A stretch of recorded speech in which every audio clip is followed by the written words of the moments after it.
ناظرین، یہ کتاب جس کا ٹائٹل ہے الرحیق المختوم، سیرت النبی صلی اللہ علیہ وسلم، سیرت النبوی صلی اللہ علیہ وسلم پر دنیا بھر میں اول انعام یافتہ یہ کتاب ہے، جس کے رائٹر ہیں مولانا صفی الرحمان مبارک پوری۔ ناظرین، جنگ موتا، مارکے موتا تو کچھ حصہ بیان کر چکے ہیں، کچھ باقی حصہ ہے جو ہم آپ کے سامنے رکھ رہے ہیں۔ جنگ کا آغاز اور سپہ سالاروں کی یک کے بعد دیگر شہادت، اس کا کچھ حصہ بیان ہو چکا ہے، کچھ باقی ہے، وہ ہم آپ کے سامنے رکھنے کو جا رہے ہیں الحمدللہ۔ حسین جنت دا بادشاہ، حسین جنت دا بادشاہ، حسین آل رسول لکھ لے، دل دی تختی دے تخت اتے حسین دا کوئی اصول لکھ لے۔ حسین زینب دی اکھ دا تارا، حسین بھائی حسن دا پیارا، حسین حیدر دے دل دا ٹکڑا، حسین زہرا دا پھول لکھ لے۔ زمین بدلے زمانہ بدلے، ساکی بدلے میں خان بدلے، مگر نہ بدلے حسین حق تو وفا دا پڑھ کے اصول لکھ لے۔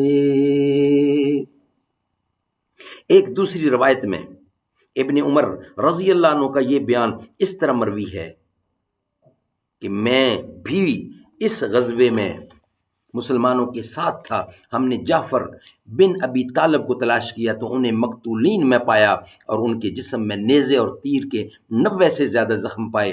نافع سے عمری کی روایت میں اتنا اور اضافہ ہے کہ ہم نے یہ سب زخم ان کے جسم کے اگلے حصے میں پائے۔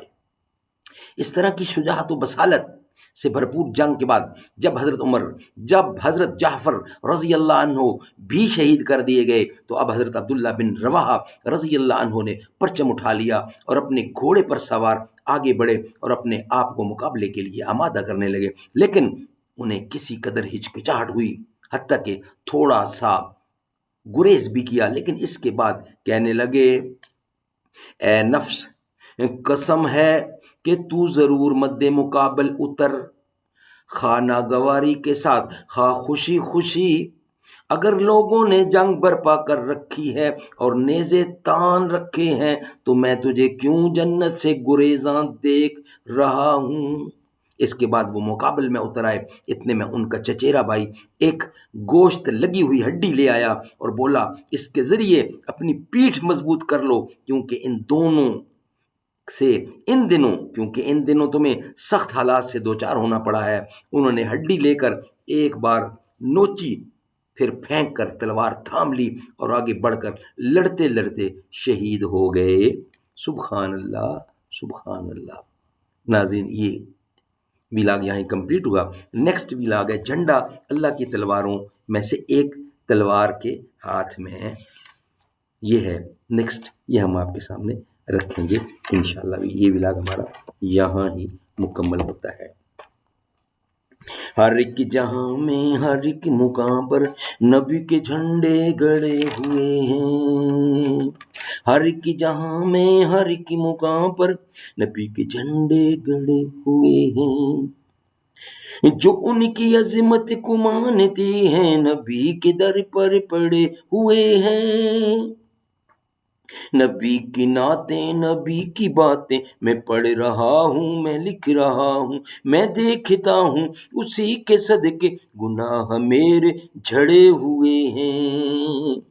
نبی کے ساتھی تو ہیں ستارے، چمک رہے ہیں، دھمک رہے ہیں، اے موتیوں کی لڑی صحابہ، یہ کیا نگینے جڑے ہوئے ہیں۔ ہر ایک جہاں میں ہر ایک مقام پر نبی کے جھنڈے گڑے ہوئے ہیں۔ ہو جنگ خندق یا بدر و احد، تبوک ہو یا کہ غزوہ خیبر، جہاں جہاں بھی نظر پڑی ہے وہیں صحابہ کھڑے ہوئے ہیں، جو ان کی رفعت کو مانتے ہیں انہی کے در پر پڑے ہوئے ہیں۔ سلام تم پر عمر کہ تم نے نبی کا جھنڈا بلند کیا ہے، یہی وجہ ہے کہ نام سن کر ابھی بھی کافر ڈرے ہوئے ہیں۔ حسین رب کا، حسین سب کا، نشان منزل حسین حق کا، جو ہیں حسینی ابھی بھی دیکھو وہ راہ حق میں ڈٹے ہوئے ہیں۔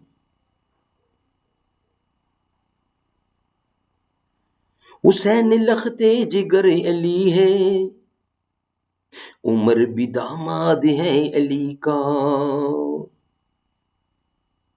حسین لختے جگر علی ہے، عمر بھی داماد ہے علی کا۔ حسین فاروق ہیں جزو ایمان، دلوں میں سب کے بسے ہوئے ہیں۔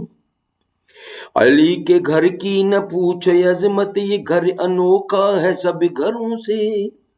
نبی کی زارا کے در پہ قدسی صفیں بنائے کھڑے ہوئے ہیں۔ وہ کہہ رہی ہیں علی سے مانگو، میں کہہ رہا ہوں خدا سے لیں گے، میں حکم حیدر سنا رہا ہوں، وہ اپنی ضد پر اڑے ہوئے ہیں۔ ہر ایک جہاں میں، ہر ایک مقام پر نبی کے جھنڈے گڑے ہوئے ہیں۔